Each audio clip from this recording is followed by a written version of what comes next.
Sige, basta yung upuan may Ariel yan. Dapat sa akin yan eh. Sino yung gumagawa? Sa kanya yan eh.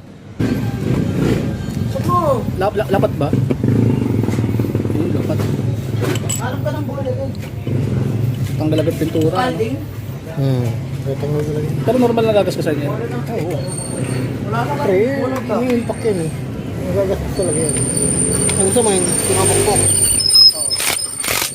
Gusto mo pinapokpok?